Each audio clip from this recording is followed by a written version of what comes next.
Buenas noches.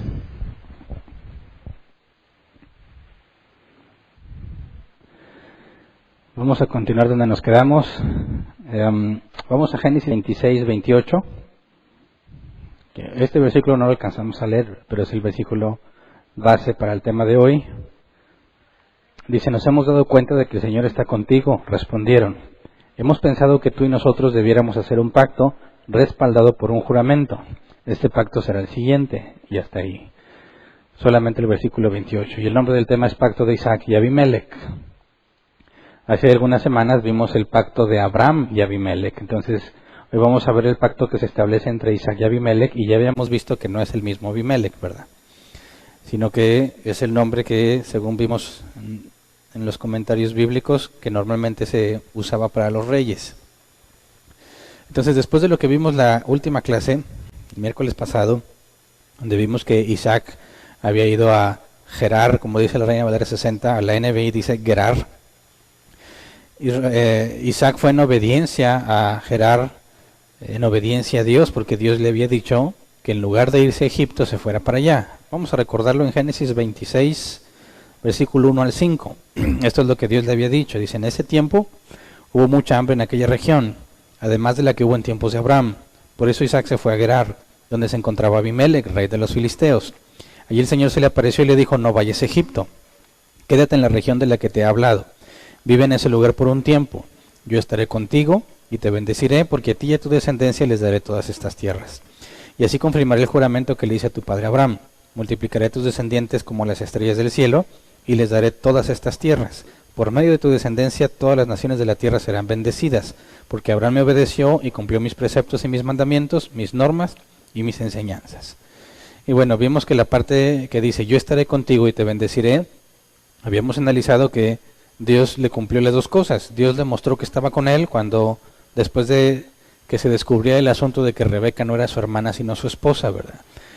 Isaac fue exhibido públicamente, igual como sucedió con Isaac, y vimos que Dios le mostró que estaba con él a pesar de lo que había pasado. Y después vimos que después de esta humillación pública, Dios lo bendijo materialmente. Génesis 26, 12 al 13. Dice: Isaac sembró en aquella región y ese año cosechó al 100 por 1, porque el Señor lo había bendecido. Así Isaac fue acumulando riquezas hasta que llegó a ser muy rico. Entonces vimos que esto fue lo último que leímos. Isaac ya había recibido mucha riqueza como herencia, ¿verdad?, de su padre Abraham. Y ahora estamos viendo que es todavía más rico porque Dios lo está bendiciendo. Entonces, los planes de Dios para Isaac en Gerar o en Gerar empezaban con la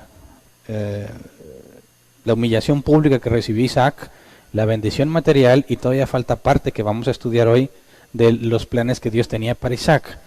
Porque cuando nos dice la Escritura que lo bendijo materialmente, esto le trajo dificultades. Dice el versículo 14: esto causó que los filisteos comenzaran a tenerle envidia, pues llegó a tener muchas ovejas, vacas y siervos. Comenzaron a tenerle envidia. Y bueno, tener muchas ovejas y vacas, pues bueno, tuvo que haber pasado tiempo, ¿verdad?, en el que se van reproduciendo los animales que tenía y se multiplicaron. Pero aquí hay algo interesante cuando dice y siervos. La palabra hebrea es abudá, que se traduce como casa o servicio. Entonces, cuando dice que llegó a tener muchos siervos, o la palabra que se usa aquí, según un comentario bíblico encontré que debería o podría traducirse como negocio o empresa. Tenía vacas, ovejas y negocio y empresa. Es decir, esto de tener una empresa o un negocio implicaba que estaba empleando a mucha gente, que tenía a mucha gente contratada trabajando para él. Entonces, fíjate bien, ponte en un lugar de un filisteo. Imagínate que tú eres filisteo. Viene un extranjero y empieza a prosperar, y empieza a tener muchos animales, y empieza a contratar gente.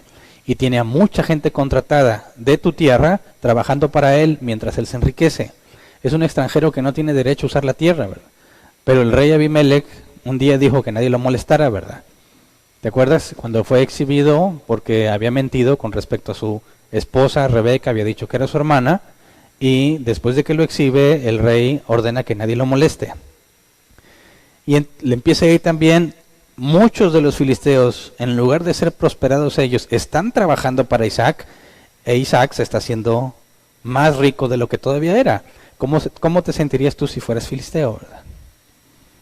¿Qué pensarías sobre lo que está pasando con Isaac? ¿Te alegrarías o te enojarías? Salomón, uno de los hombres registrados en la Escritura como de los más sabios, no ha habido nadie tan sabio como Salomón. Fíjate lo que dice en Eclesiastés 4:4, versión Reina Valera 60. Dices, he visto asimismo que todo trabajo y toda excelencia de obras despierta la envidia del hombre contra su prójimo. También esto es vanidad y aflicción de espíritu. Todo trabajo y toda excelencia de obras despierta la envidia del hombre contra su prójimo. Y eso es lo que estaba pasando con los filisteos. De hecho, es algo que ya es natural en el ser humano. Incluso hay personas que envidian a sus amigos. Aquí estos son filisteos que no tienen ninguna relación con Isaac. Los está empleando, les está dando trabajo, ¿verdad? Se están beneficiando de trabajar para Isaac, pero ellos no se están enriqueciendo, el que se está enriqueciendo es él, ¿verdad? Y no tardó mucho, ¿verdad? Imagínate, este problema lo encuentras en varios países. Siempre criticábamos a los de Estados Unidos porque decimos, van para allá los paisanos a trabajar, ¿verdad? Y les empieza a ir bien y se quejan de que los paisanos que van allá les están quitando el trabajo. Hasta que pasó que iban a venir para acá los de allá del sur, ¿verdad? Y algunos de aquí se empezaron a quejar que no debíamos dejarlos venir porque nos iban a quitar el trabajo. Ahora, y eso que nada más venían a trabajar normal, ¿verdad? Imagínate que viene alguien a quien se le dio permiso de estar aquí y es el más rico de todos. Es el que más ha prosperado. La gente está molesta, la gente está enojada. Porque, ¿con qué derecho este hombre hace que sus animales coman de la tierra que no le pertenece y aparte prospera con la mano de obra de ellos, ¿verdad? Es como si los estuviera explotando. Claro que no hay nada malo en lo que Isaac está haciendo porque Dios lo está bendiciendo, ¿verdad? Pero la gente no está en paz, la gente está molesta y esto se convierte en algo grave. Génesis 26, 15 al 16. Dice, ahora bien, los filisteos habían cegado todos los pozos de agua que los siervos del padre de Isaac habían cavado. Así que Abimelec le dijo a Isaac, aléjate de nosotros, pues ya eres más poderoso que nosotros. Sabemos que también desde los tiempos de Abraham se empleaba gente, pero también se compraban siervos, ¿verdad? Cuando Abraham fue a defender o a recuperar a Lot y a su familia y a sus pertenencias, tomó a 300, ¿verdad? También le ayudaron otros, pero fueron y atacaron a los reyes que habían invadido Sodoma y Gomorra, ¿verdad? Y vimos que Abraham era enriquecido y tenía muchos siervos.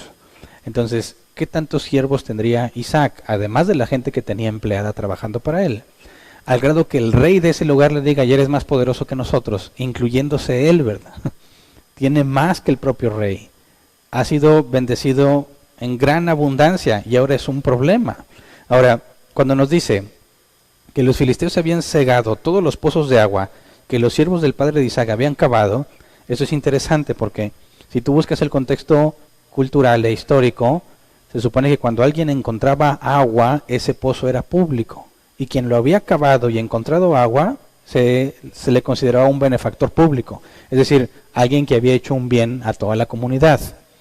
Y en lugar de estar agradecidos con Isaac, quien había cavado los pozos de agua, en lugar de eso deciden taparlos. Ellos mismos pierden el beneficio de esa agua porque principalmente le estaba beneficiando ¿a quién? A Isaac. ¿Para qué usaba principalmente el agua? Además de para el consumo humano, para el ganado, ¿verdad?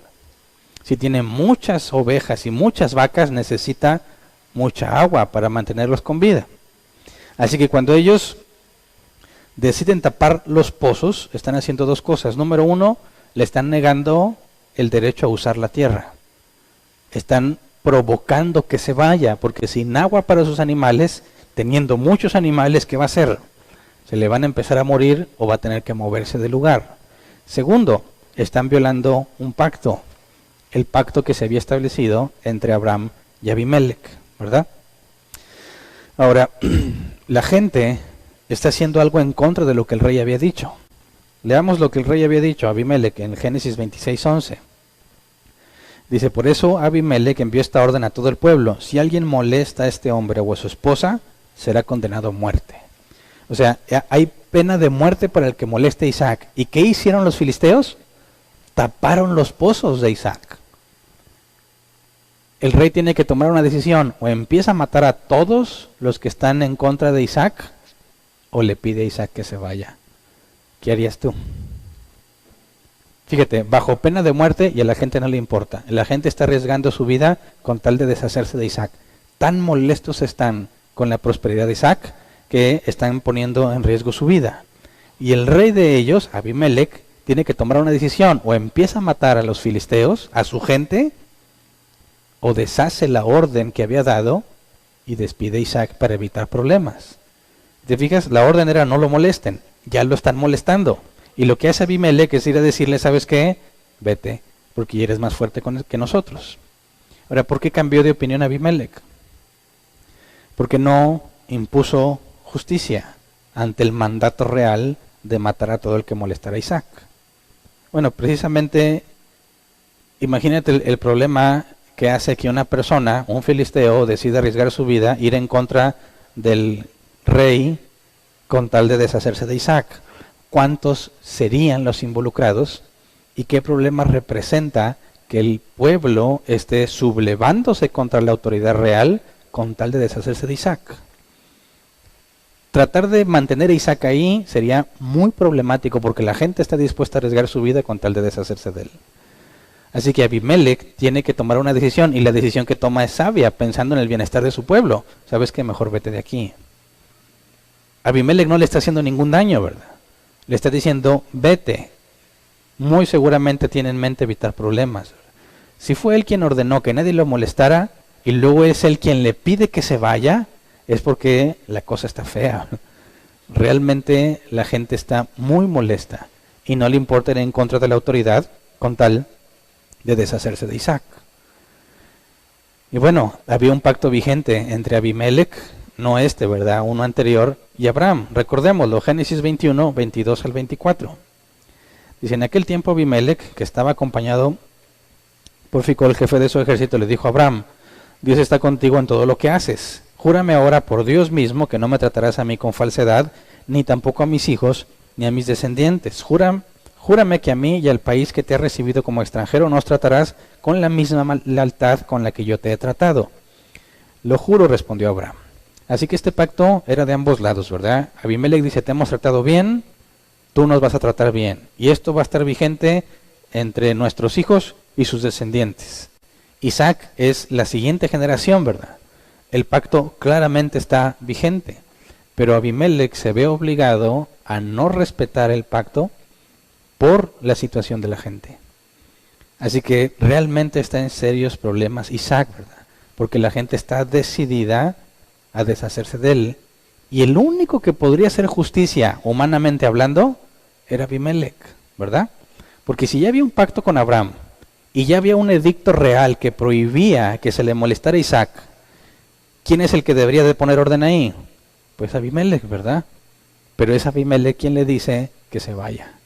Así que no hay quien le haga justicia a Isaac. Humanamente hablando, la única persona que podía hacer justicia es la que le pidió que se marchara. Entonces no hay nada más que hacer. Pero recordemos, ¿por qué estaba Isaac ahí? Porque estaba huyendo del hambre, ¿verdad? Fue ahí precisamente para no morir de hambre. Fue Dios quien le dijo que fuera ahí. Ahora lo están echando de ahí. ¿Dónde está Dios? Fue Dios quien le dijo que se quedara ahí. Dios le dijo que estaría con él y lo bendeciría. Y así pasó un tiempo, ¿verdad? Tuvo que haber pasado un buen tiempo para que se hiciera tan rico, ¿verdad? Y que tuviera tantos animales. Pero de repente todo se vuelve contra Isaac y el rey le pide que se vaya. Y bueno, Génesis 26, 17 y 18 vemos que Isaac se va. Dice: Isaac se fue de allí y acampó en el valle de Gerar, donde se quedó a vivir. Abrió nuevamente los pozos de agua que habían sido cavados en tiempos de su padre Abraham y que los filisteos habían tapado después de su muerte, y les puso los mismos nombres que su padre les había dado. Ahora, fíjate bien, estaba en Gerar y se fue a acampar en el valle de Gerar. Primer pregunta: ¿por qué no pelea Isaac si Dios le había prometido esa tierra como herencia? Fíjate, yo he visto esa actitud en algunos cristianos. De hecho, hay canciones que dicen que le arrebatarán al enemigo todo lo que les ha quitado, ¿verdad? Creo que la canción se llama Arrebato, algo así. La escuché hace tiempo.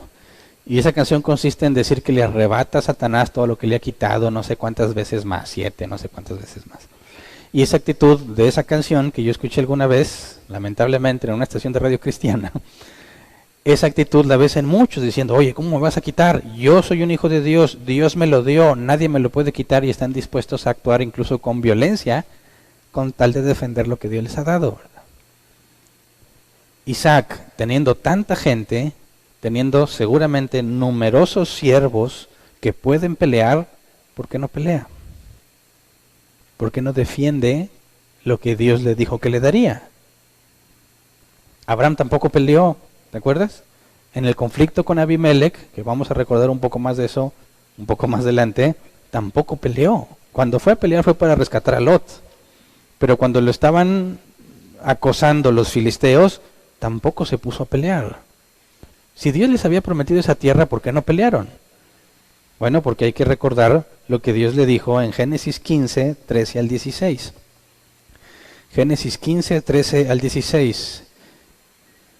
El Señor le dijo, o sea, Dios hablándole a Abraham, debes saber que tus descendientes vivirán como extranjeros en tierra extraña, donde serán esclavizados y maltratados durante 400 años. Pero yo castigaré a la nación que los esclavizará, y luego tus descendientes saldrán en libertad y con grandes riquezas. Tú, en cambio, te reunirás en paz con tus antepasados y te enterrarán cuando ya seas muy anciano. 4 generaciones después tus descendientes volverán a este lugar, porque antes de eso no habrá llegado al colmo la iniquidad de los amorreos. Así que Dios les había prometido que les daría la herencia, ¿verdad? Como esa tierra, pero también dijo que hasta después de 400 años. Entonces, ¿por qué no peleaban por esa tierra? Porque sabían que no era el tiempo, ¿verdad? Dios les dijo, ahí te tienes que quedar porque te la voy a dar como en 400 años. Y eso se parece a la promesa que tenemos los cristianos. ¿Sabes qué? Dice Dios, eres mi hijo, yo te hago nacer de nuevo, pero ahí te vas a quedar hasta que venga por ti. ¿Cuándo vas a venir? ¿Quién sabe? O viene antes de que te mueras, o te mueres y después viene, pero no sabes cuándo. Ahora, Abraham sabe que 400 años de perdido, pero está seguro que no lo va a ver. A él le dice, pero ahí vas a estar, vas a vivir en esa tierra como si fuera tuya, pero no es. Y eso es precisamente lo que los cristianos hacemos. Vas a vivir como hijo mío, pero no eres en todo el sentido de la palabra, porque sigues sujeto a esa carne. Y la carne es opuesta al espíritu. Así que la oposición de los filisteos en la tierra que Dios le va a dar a Abraham, en cierta forma nos lleva a pensar entre la carne y el cristiano, que a pesar de que Abraham iba a heredar la tierra, a pesar de que nosotros somos legalmente hijos de Dios, aún no se manifiesta lo que hemos de ser. Entonces, ¿por qué no pelea Isaac? Porque no hay ninguna razón para pelear, ya que Dios dijo que eso sería mucho después. ¿Me explico? Ahora, cuando dice que acampó en el valle de Gerar, sigue estando en Gerar, ¿verdad? Abimelech le dice, vete, pero Isaac no se va tan lejos, se va al valle. Un valle es un paso entre 2 montañas, profundo y estrecho. ¿Alguna vez has ido a Matacanes con nosotros? Pasamos en un valle, llega un momento en que se junte, son simplemente 2 paredes, y a veces nada más queda el río. Bueno, y precisamente es en esos lugares, en esos valles, cuando las lluvias se acumulan, por ahí fluyen corrientes de agua. Y lo que estuve buscando en algunos diccionarios es que precisamente en ese lugar, identificado geográficamente en la actualidad, que se puede identificar cuál es el valle, por ahí corren las corrientes de agua de las lluvias de verano. Y cuando no hay tanta agua, o cuando no es verano, o cuando hay sequía, dicen que es común encontrar acumulaciones de agua excavando. Entonces, ¿qué es lo que dice que Isaac hizo? Se fue al valle de Gerar y ahí dice que abrió nuevamente los pozos de agua que habían sido cavados en tiempos de su padre Abraham y que los filisteos habían tapado después de su muerte. O sea, Abraham murió y ¿qué hicieron los filisteos? Violaron el pacto de inmediato. El pacto entre Abraham y Abimelech era para los hijos y sus descendientes. Se muere Abraham y los filisteos rápido tapan esos pozos. Es decir, el problema que está enfrentando Isaac ahora no es algo nuevo, no es algo que los filisteos empezaran a hacer, es algo que ya hacían. Era la manera de reclamar como suyos los pozos o simplemente deshacerse de los que estaban allí. Entonces los filisteos ya saben cómo manejar las cosas para que la gente se vaya. Y Abimelech sabe que va a ser un problema evitarlo y por eso optó que Isaac se vaya. Isaac se va, acampa en el valle, encuentra pozos rápidamente porque allí era sencillo encontrar agua, pero ojo, es agua acumulada, agua que quedó ahí. Y dice el versículo 19 al 20 que se encuentran un pozo distinto, es decir, hacen un pozo distinto. Dice, cierta vez cuando los siervos de Isaac estaban cavando en el valle, encontraron un manantial. Pero los pastores de Gerar discutieron acaloradamente con los pastores de Isaac, alegando que el agua era de ellos. Por eso Isaac llamó a ese pozo pleito, porque habían peleado con él. Ahora, la diferencia entre este pozo y los demás es que este es un manantial. Y en el original, en el hebreo, literalmente dice aguas vivas. ¿Qué son las aguas vivas? ¿Alguien ha ido a un ojo de agua alguna vez? Acá le llamamos nosotros ojo de agua. Yo siempre cuando me decían vamos a un ojo de agua, yo esperaba ver un ojo, ¿verdad?, en el agua. No, hasta que fui y era una corriente bien simple. Y dije, ¿dónde está aquí el ojo? No, es que si tú pones la mano, se siente como la corriente fluye, ¿verdad? Y ese, como estaba de poca profundidad, ese chorro que sale levanta un poco el agua y así, digamos que se parece al ojo. Pero un ojo de agua es el lugar donde sale alguna corriente subterránea, ¿verdad? A diferencia de los pozos del valle, que simplemente era agua acumulada ahí, agua que era normalmente sucia, este manantial es agua limpia, agua que fluye. Así que este pozo es mucho más valioso que todos los demás. Isaac se aparta de la ciudad donde están viviendo los filisteos y se va al valle. Sigue estando en Gerar. Tal vez Isaac está buscando evitar el problema, se aleja lo que él considera suficiente, pero no es suficiente porque en cuanto encuentra un manantial, van y lo reclaman. Es decir, cuando abrió los otros pozos de agua acumulada, nadie dijo nada. ¿Por qué? Pues porque es cuestión de que de vuelta al año vuelven a pasar las lluvias y va a volver a haber agua, ¿verdad? O no iba a durar mucho esa agua. Pero se encuentra un ojo de agua y se aviva el problema, ¿verdad? Así que ni siquiera porque Isaac está más lejos, los filisteos no están en paz. Aunque se haya ido más lejos, eso no sirve para solucionar el problema. ¿Por qué no se va más lejos? Por el hambre, acuérdate. Isaac está acorralado. Dios le dijo que estuviera allí, en lugar de irse a Egipto. Así que la otra opción era irse a Egipto, porque ahí pasa el Nilo, ¿verdad? Y ahí habría agua en abundancia. Y si hay agua, pues hay siembra y cosecha y todo lo que se requiere para la vida, ¿verdad? Pero no se puede mover allá porque Dios le dijo que no se moviera. Nadie lo quiere en Gerar. Se está alejando de Gerar, sigue todavía ahí, porque Dios le dijo que se quedara ahí. Quiere evitar el problema y no es suficiente. Así que, ¿qué onda con Dios, verdad? Fue Dios quien le dijo que se fuera allá y Dios no está haciendo nada para ayudarlo. No sé si alguna vez te ha pasado un problema similar, que por tratar de hacer lo correcto te metes en problemas. Y humanamente hablando no hay quien te haga justicia. Y es algo desesperante, porque por más que vas y buscas a Dios en oración, hay un silencio muy frustrante. No sé si alguna vez te has puesto a pedirle a Dios dirección y no te dice nada. Y el problema se hace cada vez más grave y tú no, nada. Y no estoy hablando de una revelación sobrenatural, ¿verdad? Estoy diciendo que estás buscando en la Escritura, estás buscando cómo aplicar las cosas, cómo resolver según lo que la Biblia enseña. Y no hay nada, y no sabes qué hacer, y nadie te da respuesta. No hay una solución. Estás sufriendo una injusticia y Dios no se involucra. Estás haciendo lo correcto. Isaac está haciendo lo correcto, está cumpliendo lo que Dios le dijo. Está emproblemado por hacer lo que Dios le dijo. Fue Dios quien le dio la bendición. Y Dios no dice nada y no hace nada. Cuando lo descubrieron, Dios hizo que el rey ordenara que lo protegieran, ¿verdad? Y luego lo bendice grandemente. Y cuando viene el problema por esa bendición, Dios no hace nada. Entonces Isaac no puede acudir a Abimelech porque Abimelech fue el que le dijo que se fuera, ¿verdad? No puede irse a Egipto porque Dios le dijo que no fuera a Egipto. Le están haciendo injusticia y no hay quien lo pueda ayudar. Lo único que le resta hacer es soportar y buscar alejarse del problema. Génesis 26, 21 al 22. Dice, después sus siervos cavaron otro pozo, por el cual también se pelearon. Por eso Isaac lo llamó enemistad. Entonces Isaac se fue de ahí, cavó otro pozo, pero esta vez no hubo ninguna disputa. A este pozo lo llamó espacios libres y dijo, el Señor nos ha dado espacio para que prosperemos en esta región. Así que se fue tratando de alejar cada vez más, ¿verdad? Pelean el pozo, dáselos. ¿Por qué vuelve a cavar otro? Pues por sus animales y por él mismo, ¿verdad? Cava otro, también van y se lo quitan. Y fíjate cómo va cambiando el nombre. Al primero que le quitaron le puso pleito, ¿verdad? Al siguiente le puso enemistad. Es decir, la cosa ya está más grave, ¿verdad? Una cosa es que se pelearan por el pozo y otra cosa es que diga, estos son mis enemigos, ¿verdad? Habla de que el asunto ya estaba mucho más grave. Era un problema mucho mayor.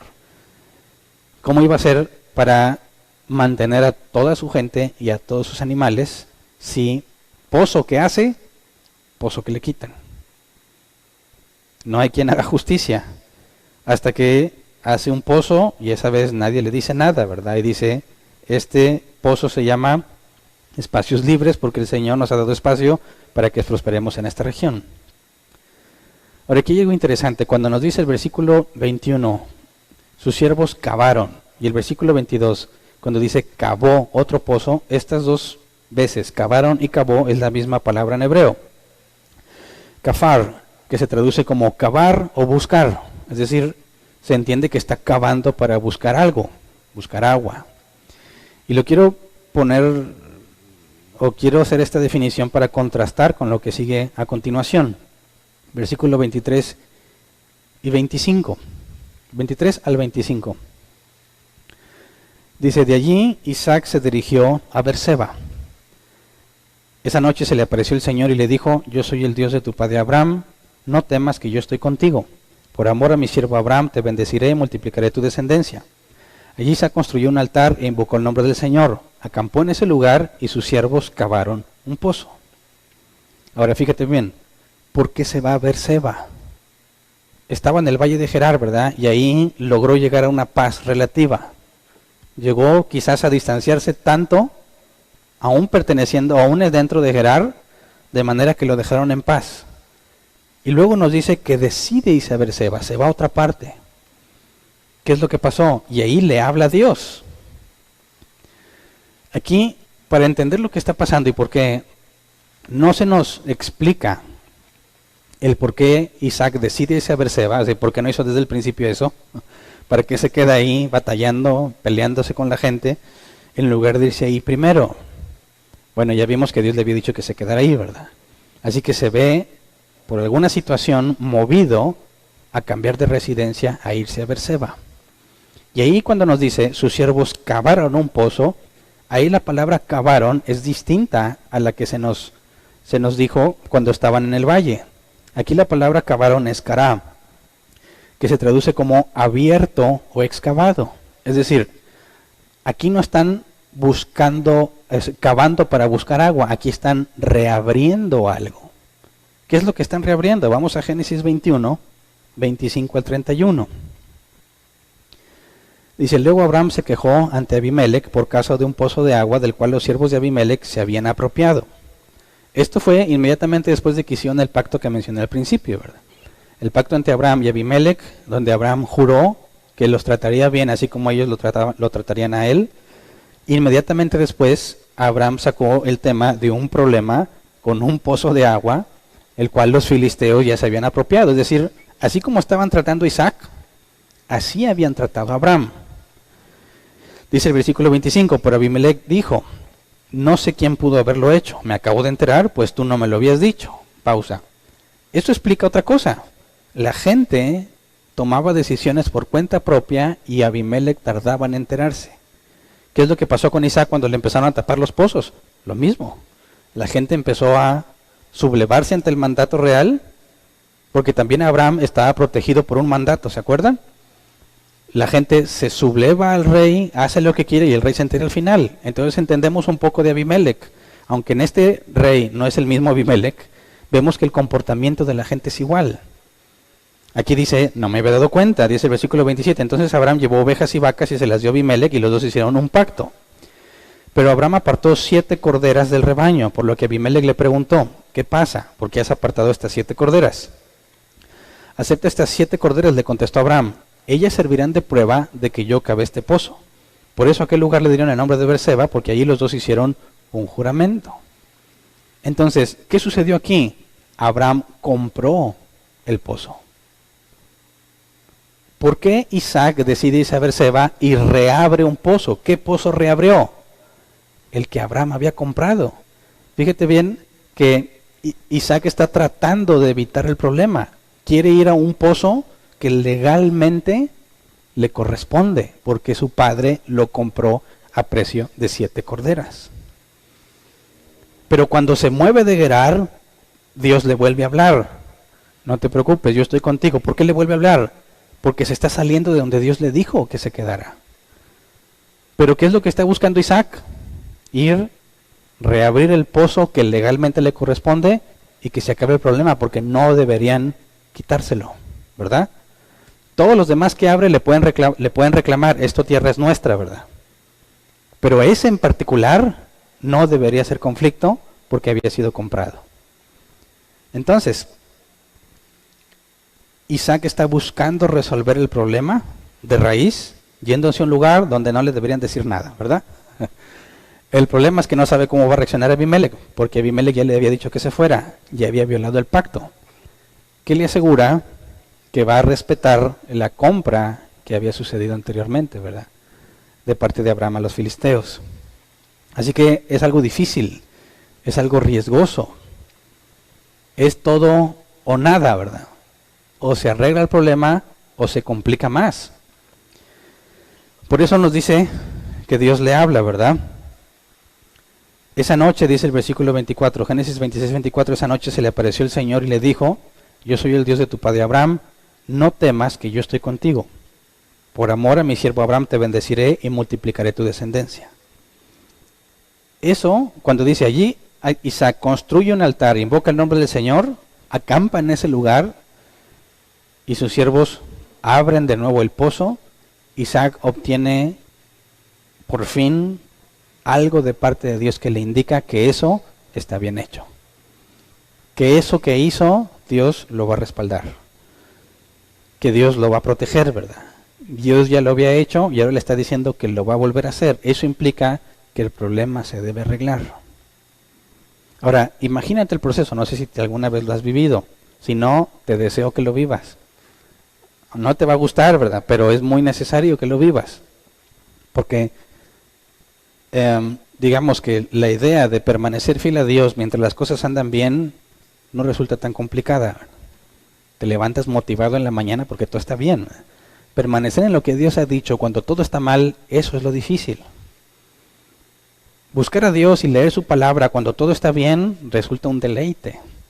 Pero cuando todo está mal y buscas solución a tu problema y no la encuentras, y por más que preguntas, buscas o lees, no hay respuesta, y oras y le preguntas a Dios y no te dice nada, eso se vuelve un sufrimiento muy difícil de soportar. Porque tienes opciones de hacer lo incorrecto para resolver el problema, pero sabes que no debes hacerlas. Entonces tienes que luchar contigo mismo por hacer lo que Dios quiere a pesar de que Él no te dice nada al respecto, a pesar de que no hace nada para ayudarte. Ahora imagínate que como en el caso de Isaac, tus problemas no se deben a errores tuyos, sino a una injusticia que te están haciendo. Y que tú buscaste arreglarla y no hay nadie que te pueda dar justicia, no hay nadie que te pueda ayudar, estás solo. Esperas en Dios y Dios no te muestra nada. Eso es una de las cosas más difíciles que vas a enfrentar en la vida cristiana. Y si no la has vivido, te la deseo de todo corazón. No para que sufras, sino para que aprendas. Que lo que hace Isaac, buscando evitar el problema, buscar permanecer en Dios, pero evitar el problema, lo más que puede, de forma pacífica, sin violentar, que pudo haberlo hecho, ¿verdad? Confiando en lo que Dios ha dicho. Y después de que esperas y no pasa nada y de repente Dios te confirma que está contigo y que las cosas están por cambiar, es una de las alegrías más grandes que puedes experimentar en la vida. Porque fíjate lo que hace Dios. Dice, versículo 26 al 29, Génesis 26 al 29. Cierto día, Abimelech fue a ver a Isaac desde Gerar. Llegó acompañado de su consejero Ahuzat y de Ficol, el jefe de su ejército. Pausa. Cuando leímos lo que Abimelech hizo con Abraham, el pacto, también había ido Abimelech y Ficol, el jefe de su ejército. Dices, no puede ser que sea otro que se llame igual Ficol, ¿verdad? Ojo, esta traducción tiene otra alternativa. Esto de Ficol, aquí lo están tomando como nombre propio, pero también se puede traducir como compañía solamente. Entonces es compañía del jefe de su ejército, es decir, más gente, no necesariamente una persona llamada Ficol, ¿verdad? Luego dice el versículo 27, Isaac les preguntó, si tanto me odian que hasta me echaron de su tierra, ¿para qué vienen a verme? O sea, me imagino cómo se siente Isaac, ¿verdad? Por fin se sale de la tierra que tanto le estuvieron molestando y luego van y lo visitan. ¿Para qué? O sea, ¿para qué vienes, verdad? ¿Vienes a pelear o qué, verdad? Me eches de tu tierra, por fin me voy de tu tierra y vienes y caes acá. O sea, hay dos opciones. O viene en buen plan o también viene a molestarme aquí, ¿verdad? ¿Para qué vienen a verme? Versículo 28. Nos hemos dado cuenta de que el Señor está contigo, respondieron. Hemos pensado que tú y nosotros debiéramos hacer un pacto respaldado por un juramento. Ese pacto será el siguiente. Tú nos harás ningún daño, ya que nosotros no te hemos perjudicado, sino que te hemos tratado bien y te hemos dejado ir en paz. Ahora el bendecido del Señor eres tú. Lo primero que yo preguntaría es, ¿me has tratado bien? ¿Y me has dejado ir en paz? Bueno, lo último que sucedió sí, ¿verdad? Porque el último pozo que cavó ya no le hicieron problema. Y cuando él decidió irse de ahí a Beerseba, nadie le dijo nada. Pero ¿qué tal todo lo demás, verdad? Ahora, ¿cómo es que dice, nos hemos dado cuenta de que el Señor está contigo? ¿En qué se basan?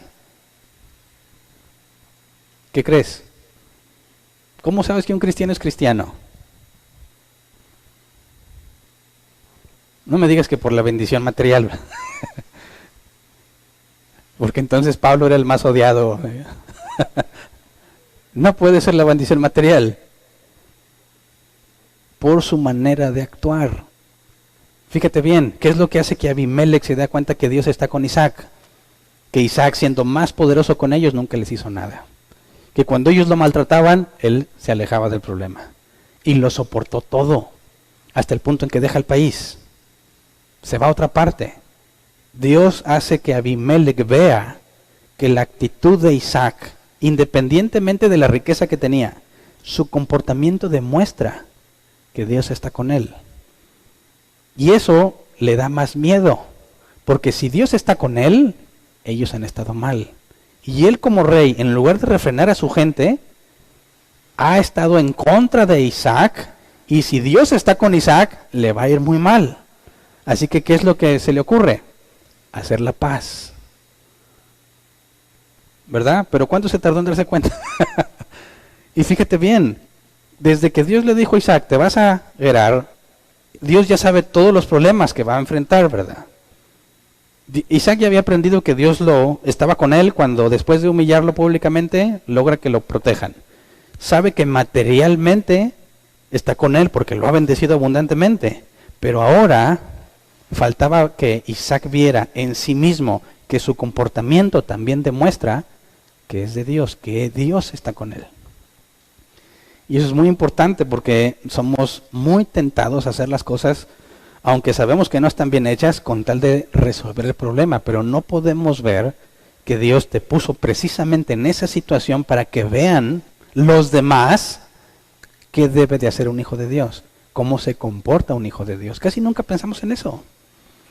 Nos enojamos, pensamos que nos ven la cara de tontos. Y sí, a Isaac le estuvieron generando muchos problemas, ¿verdad? Y pudieron haber pensado, qué tonto. En lugar de defenderse, que es poderoso, en lugar de defenderse, mejor se va. Qué tonto. Pero todo eso que soportó tenía un propósito. Dios hizo ver a Abimelech que no podía seguir maltratando a Isaac porque Isaac había demostrado que Dios estaba con él por su rectitud. Y es algo que los cristianos debemos tener en cuenta siempre. Cuando nos está yendo mal, pues nos ponemos a pensar, es que a lo mejor estoy pecando, es que a lo mejor hice algo mal. No necesariamente. Bíblicamente nos puede ir mal simplemente porque Dios quiere mostrarle algo a alguien, ni siquiera a ti. ¿Sí me explico? Ni siquiera a ti. Tú ya lo sabes, pero los demás no saben, y Dios te va a poner una situación difícil para que los demás vean cómo se supone que un hijo de Dios es, y entonces vean que Dios está contigo. ¿Me explico? Algunos dicen, a ver, yo quiero hablarle a una persona de las cosas de Dios, y yo me enfrentaba a ese problema, pero pues vive mejor que yo, tiene mejor trabajo que yo, le va mejor que a mí, ¿qué le puedo ofrecer yo? Me va a decir, no, compadre, mejor yo te ayudo a ti, no. Deja tu cristianismo y vente al ateísmo, mira cómo me funciona mejor que tu cristianismo. ¿Alguna vez pensaste eso? ¿Alguna vez pensaste, qué pensará tu familia cuando saben que tú eres el cristiano y es el que más mal le va? ¿Alguna vez te pasó por la mente que en lugar de estar dando un buen testimonio, estás haciendo lo contrario? Y decir, pues se supone que yo soy el bendecido y soy el que más mal le va. ¿Cómo es que Dios puede estar glorificándose en esto? Bueno, precisamente por las mismas razones que Isaac. Porque Dios no necesita pantallar a nadie. No es de, ay, mira Hernán cómo ha enriquecido, yo quiero ser cristiano. Esa no es la motivación correcta. Tendrían que decir, como decían de los apóstoles, esta gente común, estos ignorantes, hablan como si hubiesen estado con Jesús. Eso es lo asombroso, que soportes lo que Dios permite para tu vida y lo soportes con tal de permanecer fiel. Esa es la mayor evidencia de que Dios está contigo. Cuando le dices, Dios, úsame, ¿cómo crees que te va a usar? ¿Te va a dar tu canal de YouTube para que prediques? ¿Te va a mandar a las naciones? Muchas veces no estamos conscientes de lo que le pedimos, ¿verdad? Dios, úsame, y ahora le vienen los problemas. Y dices, no, Dios, no es esto lo que yo tenía en mente. Pero te va a usar. Cuando salgas de ahí y vean que soportaste, y que incluso te equivocaste, si llegó a ser el caso, y aún Dios fue fiel, entonces Dios te usó, porque los demás van a ver a un Dios que casi nadie predica. ¿Me explico? Ese es el Dios de la Biblia. Sobreabundan las falsas enseñanzas de un Dios que te va a sanar toda tu enfermedad, que te va a dar toda la prosperidad que necesites, que nunca va a dejar que pases vergüenza. Nomás léete el libro de los Hechos y te vas a dar cuenta cómo eso se echa por tierra fácilmente. ¿Cómo le fue a los apóstoles? Muy mal, muy mal. Tenemos incluso en la historia, cuando eran perseguidos por Nerón y tanto sufrimiento que pasaron, Pedro les decía, ustedes aguanten. Lo que están padeciendo es por Dios. Dios los está haciendo padecer. Ustedes encomiéndense en la mano de Dios. ¿Por qué? Bueno, porque Dios estaba manifestando su grandeza a través de tu humillación, a través de tu fidelidad. Él estaba mostrando que Él es quien te guarda, porque un ser humano natural no soportaría lo que los cristianos deben soportar. Y eso deja en claro el poder de Dios de una manera que nadie puede mostrar hasta que se ve. Y por eso te lo deseo de todo corazón, que lo vivas, que te des cuenta que a pesar de nuestra ignorancia, nuestros errores, nuestros tropiezos, aún Dios es tan poderoso que se glorifica en ti, aunque no estabas consciente, aunque lo único que hiciste fue aguantarte y sufrir. Cuando se acaba ese proceso, muchos van a decir, ahora veo que Dios está contigo. ¿Por qué? Si mira todo lo que me pasó, precisamente por eso. Porque Dios no te dejó. ¿Me explico? Esto es lo opuesto al evangelio de la prosperidad. Ellos quieren convencerte de que mientras más bendecido estés, más va a creer la gente en Dios. Falso. Tu fidelidad, la manera en que Dios te preserva por medio de los momentos difíciles, cuando eso se acabe, la gente va a decir, ahora veo que eres cristiano. ¿Me explico? No nada más lo que hacemos demuestra, también lo que no hacemos. Muchas veces eso demuestra más que tú eres un hijo de Dios que las cosas que puedas decir o hacer. Entonces Abimelech tuvo que reconsiderar el problema, ¿verdad? Abimelech ve que no hay nada que reprocharle a Isaac a pesar de que han sido muy injustos con él. Así que decide terminar con el problema y va y quiere establecer un pacto de paz. El mismo Abimelech que le dijo, mejor vete, es el Abimelech que va y lo busca con tal de asegurar que no vaya a tener problemas, porque le queda claro que Dios está con Isaac y Dios es un Dios justo, ¿verdad? ¿Se acuerdan de la bendición y la promesa a Abraham? Bendeciré a los que te bendigan, maldeciré a los que te maldigan, pero ahí maldecir era darles lo que les corresponde, ¿verdad? Hacerles justicia, y eso es lo peor que puede pasar, que Dios te haga justicia. ¿Por qué? Porque te va a dar lo que te mereces. ¿Y qué es lo que te mereces? Castigo. Nadie le diría, Señor, hazme justicia. Cállate la boca, porque si te hace justicia, te fulmina en este instante, que eso es lo que te mereces. ¿Me explico? Ahora, la promesa a Abraham, bendeciré a los que te bendigan, le daré justicia a los que te maldicen, a los que te desprecian, según el original. Abimelech tiene un serio problema si sigue molestando a Isaac. Así que decide ponerla en paz, ¿verdad? Y fíjate que la actitud de Isaac no le dice, ahora sí, ¿verdad? Pues ahora no. Ahora yo no quiero. No, aprovecha la oportunidad. Génesis 26, 30 al 31.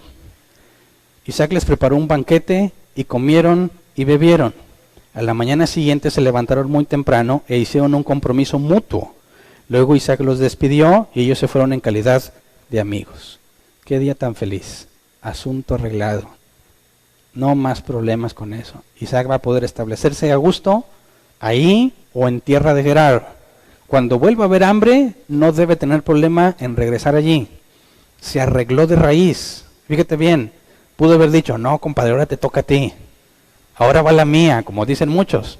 No, fue sabio y dijo, aquí hay paz. ¿Era justo que le diera paz? No, no es justo que hiciera un pacto de paz, porque los filisteos deberían de pagar todo lo que le hicieron. Pero ¿qué es más sabio? ¿Aprovechar la paz o entrar en un conflicto que quizás no tiene final?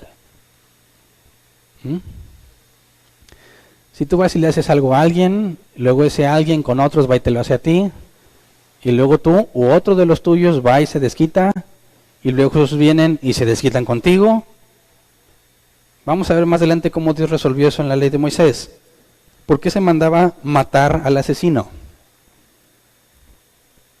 Para evitar el conflicto. Porque se hacía justicia. Muere el que lo había matado y se acaba la guerra, se acaban los problemas, se acaban las venganzas.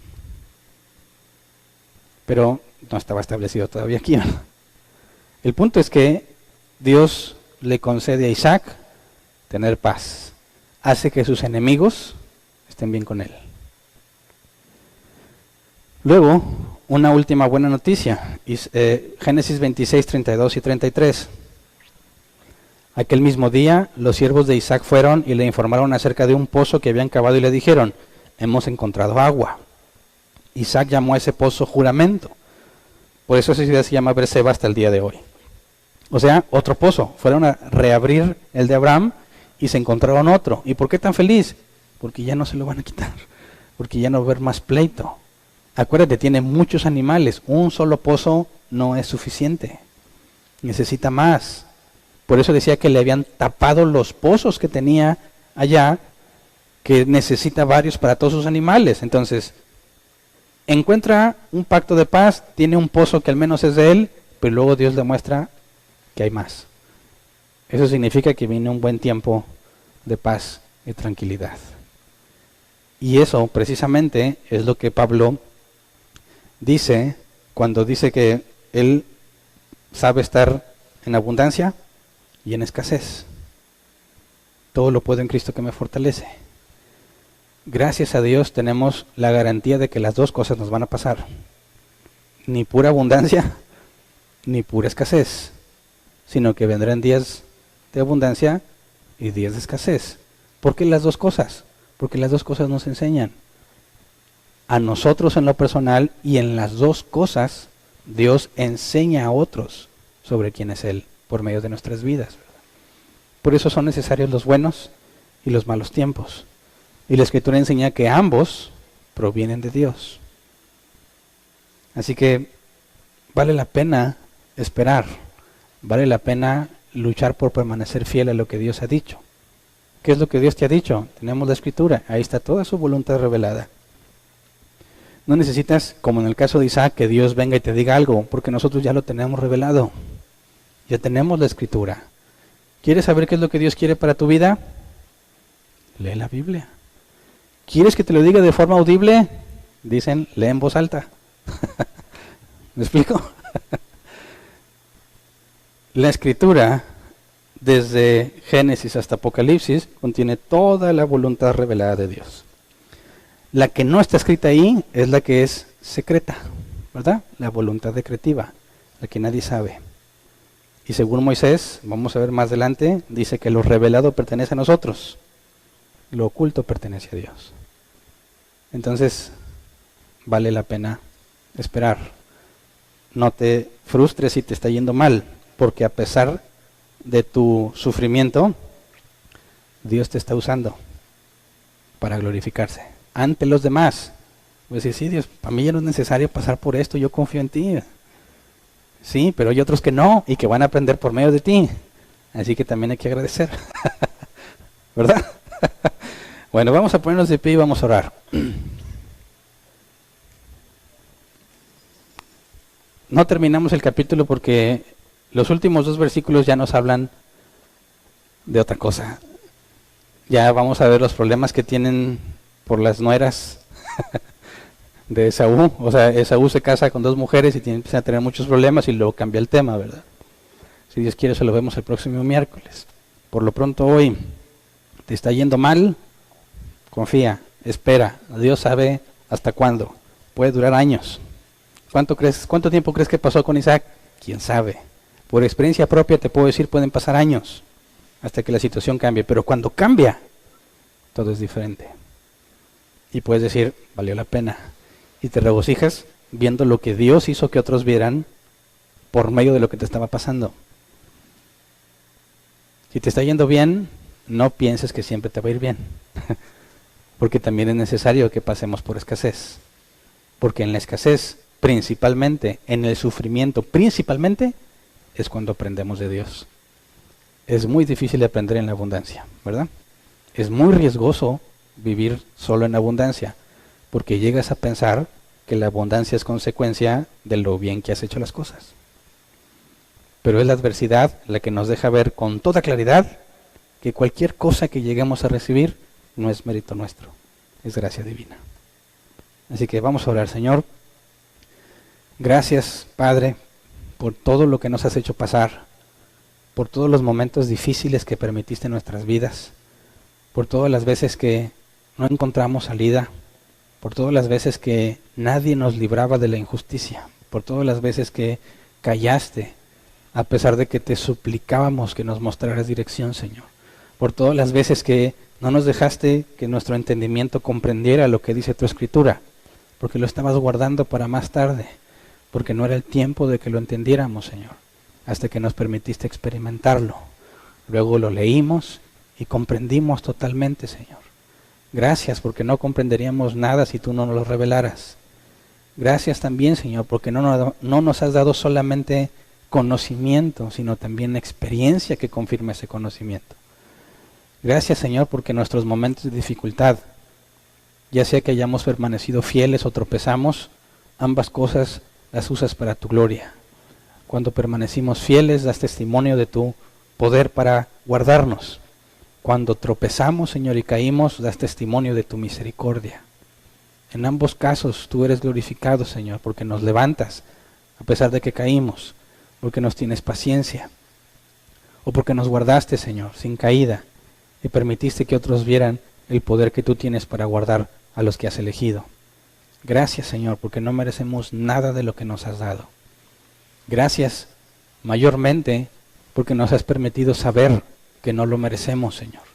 Que ninguno de nosotros vive engañado pensando que tiene lo que merece, pensando que lo bueno que haya recibido es debido a su diligencia o a su capacidad o a sus dones. Que todos tengamos en claro, Señor, es lo que te pedimos, que todos tengamos en claro que no merecemos nada de ti, que todo lo que tenemos es solamente gracia y misericordia. Por eso te pedimos perdón por nuestros errores. Aunque tú nos hayas usado en nuestros errores para glorificarte y mostrar tu misericordia, nuestro error sigue siendo pecado, Señor, y queremos pedirte perdón. Perdónanos por todas las veces que no nos mantuvimos fieles, por todas las veces que equivocadamente decidimos hacer justicia por nuestra mano o buscar medios que no te agradan, Señor. Perdónanos nuestros errores, Señor. Como dice la palabra, tú eres fiel y justo para perdonarnos. Por eso lo hacemos con confianza, Señor, reconociendo tu grandeza, nuestra inferioridad y tu enorme misericordia. Gracias por todo lo que nos has dado y lo que sabemos y confiamos que nos vas a dar. Amén. Pueden sentarse. Pasemos a la sección de preguntas. Si tienes una pregunta, levanta tu mano y te llevan el micrófono. Tenemos 15 minutos para responder. Si nos queda tiempo y hay preguntas en línea, tratamos de responderlas. ¿Alguien tiene una pregunta? Levante su mano.